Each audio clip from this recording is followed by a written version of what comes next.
Peoples party کی شرمیلا فاروقی نے 16 صحافیین کے لیے نئے نظام کو دن دہاڑے ڈاکہ قرار دے دیا ہے۔ اسی حوالے سے مزید تفصیلات جانتے ہیں اسلام آباد کے چیف رپورٹر علی اختر سے۔ جی، آج پھر قومی اسمبلی کا اجلاس شروع ہوتے ہی کورم ٹوٹ گیا، لیکن وزراء نے بھاگ دوڑ کر چند منٹ میں ارکان پورے کر لیے اور اجلاس دوبارہ شروع ہو گیا۔ پیپلز پارٹی کے سحر کامران نے کہا کہ سندھ میں 20 گھنٹے کی لوڈ شیڈنگ ہو رہی ہے۔ عامر الوی اور گوپال نے بتایا کہ کچھ ڈسکوز میں 10 گھنٹے کی لوڈ شیڈنگ ہے، پورے سندھ میں نہیں ہے۔ پیپلز پارٹی کی شرمیلا فاروقی نے نیٹ میٹرنگ کو نیٹ بلنگ سے تبدیل کرنے سے متعلق توجہ دلائی ہوتے اس پر کہا کہ ہم نے سولر انرجی لگائی جو گرین انرجی ہے، لیکن حکومت نے ہمیں دھوکہ دیا ہے۔ ان کا کہنا تھا کہ یہ دن دہاڑے ڈاکہ ہے، اس کا مطلب ہے کہ آئندہ حکومت کی کسی بات پر اعتماد نہ کیا جائے۔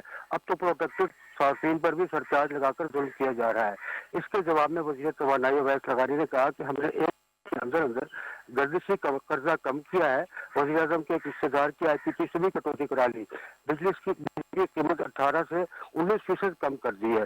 اویس لغاری نے یہ بتایا کہ سولر کا حجم جو ہے وہ 20 سے 22,000 میگا واٹ ہے اور 6,000 جو ہے وہ صرف نیٹ میٹرنگ سسٹم پر ہے۔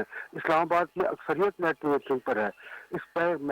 اس مسئلے پر بحث 9-10 ماہ پہلے شروع ہوئی تھی اور بہت سارے لوگ متاثر نہیں ہوئے کیونکہ وزیر اعظم نے اس پر فوری نوٹیفکیشن پر عمل درآمد رکوا دیا ہے۔ اس بحث کے بعد قومی اسمبلی کا اجلاس جو ہے وہ غیر معینہ مدت کے لیے ملتوی کر دیا گیا۔ جی